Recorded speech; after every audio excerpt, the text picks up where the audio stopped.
అపక్వ ఘట్టం. తరడొకే అనే గ్రామంలో గోరా అనే ఒక కుమ్మరి ఉండేవాడు. అతడు చాలా గొప్ప భక్తుడు. ఏ పని చేస్తున్నా పాండురంగ విఠల్ స్వామిని స్మరిస్తూ ఉండేవాడు. అతని కీర్తి విని దేశంలో ఎక్కడెక్కడ భక్తులు అతను చూడ్డానికని వచ్చేవారు. ఇలాంటి భక్తుల గుంపు ఒకటి ఒకనాడు అతని ఇంట దిగింది.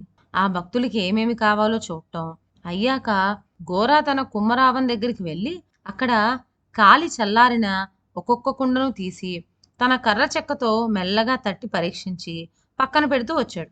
వచ్చిన భక్తులంతా అతని ఇంట విందు ఆరగించిన తర్వాత ఎవరి మటుకు వారు హాయిగా పడుకున్నారు. కానీ వారిలో ఒకడు మాత్రం అలా విశ్రమించగా గోరా దగ్గరకు వచ్చి కూర్చొని, ఎందుకయ్యా అలా ఒక్కొక్క కుండనే మోగిస్తూ ఉన్నావు అని అడిగాడు. ఈ కుండలన్నీ బాగా కాలినాయో లేదో అని పరీక్ష చేస్తున్నాను. అపక్య ఘట్టం అంటే కాలిన కుండ ఏదైనా ఉంటే మళ్ళీ అవ్వంలో పెట్టి కాలుస్తాను అన్నాడు. అప్పుడు భక్తుడు, మహాత్మా, నేను ఇక్కడ విశ్రమిస్తున్న ఈ భక్తులు కూడా ఈ కుండల్లాంటి వాళ్ళమే.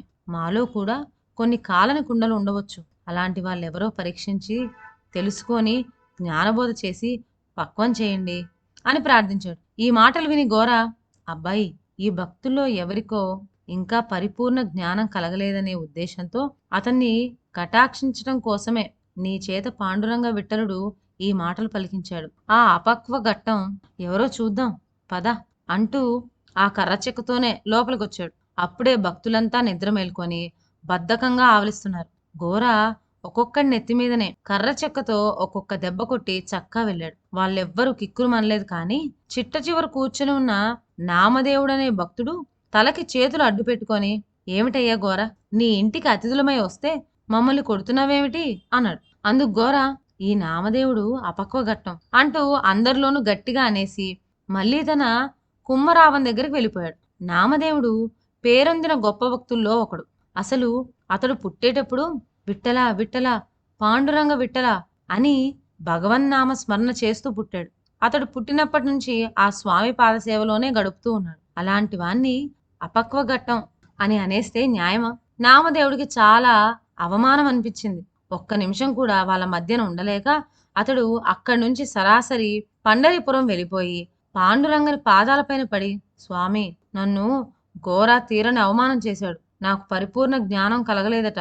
భక్తులందరిలో నన్ను నవ్వుల పాలు చేయడం న్యాయమా ప్రభు అంటూ బోరుమని విలపించాడు. పాండురంగ స్వామి చిరునవ్వుతో, నామదేవ్, నీకేమీ అవమానం జరగలేదు. నువ్వు అపక్వ ఘట్టానివన్న మాట అబద్ధం కాదు సుమా.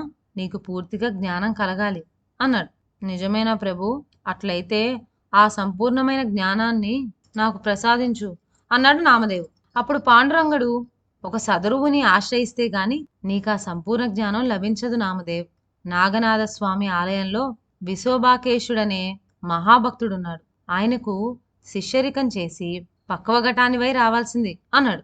స్వామి సెలవు ప్రకారం నామదేవుడు నాగనాథ స్వామి గుడి వద్దకు వెళ్ళి వాకప్ చేయగా విశోభాకేశుడు స్వామి సన్నిధిలో ఉన్నట్టు తెలుసుకున్నాడు. లోపలికి వెళ్ళి చూసేసరికి లింగ రూపంలో ఉన్న నాగనాథ స్వామి పైన తన 2 పాదాలు పెట్టి గుర్రు పెట్టి నిద్రపోతున్న విశోభాకేశుడు కనపడ్డాడు. నామదేవుడు నివ్వెరపోయి, అరే, భగవంతుని నెత్తి మీదనే కాళ్ళు పెట్టి నిద్రపోయే ఈ అయోగ్యునికా నేను శిష్యరికం చేయవలసింది అనుకున్నాడు. ఊరుకోలేక అతడు విశోభాను నిద్ర నుండి లేపి, ఇదేం పనయ్యా అని అడిగాడు. విశోభా బద్ధకంతో, నాయనా, ఏదో నిద్రలో నా కాళ్ళు అటువైపు వెళ్ళి ఉంటాయి. ముసలివాణ్ణి, కాళ్ళు తీసి మరో చోట పెట్టే ఓపిక లేదాయి.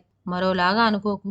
నువ్వే నా కాళ్ళు తీసి స్వామి లేని చోట పెట్టి పడేద్దు అన్నాడు. వెంటనే నామదేవుడు విశోభా పాదాలు 2 పుచ్చుకొని లింగానికి ప్రక్కన కింద పెట్టబోయాడు. కానీ ఎప్పుడొచ్చిందో ఎక్కడి నుంచి వచ్చిందో అక్కడ ఒక లింగం కనపడింది. ఆశ్చర్యంతో అతడు విశోభా కాళ్ళని 2వ ప్రక్క పెట్టబోయాడు. కానీ అక్కడ ఒక లింగం కనపడింది. అప్పుడు నామదేవుడు విశోభాను కాస్త ముందుకు జరిపి కాళ్ళు అక్కడ పెట్టబోయాడు. అక్కడ కూడా ఒక లింగం సిద్ధమైంది. ఇది పని కాదని ఆ వృద్ధుణ్ణి భుజం మీదకెత్తుకొని గర్భగుడి యువతలకు వచ్చాడు, అక్కడ కూర్చోబెడదామని. కానీ చిత్రమేమిటో, యువతలు కూడా ఎక్కడ చూచినా లింగాలే కనపడుతున్నాయి. నామదేవుడికి ఏమీ పాలుపోక ఆ వృద్ధుడి కాళ్ళు 2 తన నెత్తి మీద పెట్టుకున్నాడు. ఎప్పుడైతే ఆ పాదాలు తన శిరస్సును తాకినాయో ఆ క్షణమందు నామదేవుడే ఒక లింగంగా మారిపోయాడు. అప్పుడు ఆ లింగంలోంచి, నేను కూడా లింగమైపోయానే, ఎక్కడ చూసినా లింగములమయంగా ఉందే అనే మాటలు వినిపించాయి. అంతవరకు కదలలేని వృద్ధునికి మళ్ళీ నటించిన విశోబ పుష్టిగా లేచి కూర్చొని, నామదేవ్, ఇందులో చిత్రం ఏమీ లేదు. భగవంతుడు లేని చోటు ఎక్కడా లేదు. ఈ సంగతి నీకు తెలియటం కోసమే ఇలా చేశాను.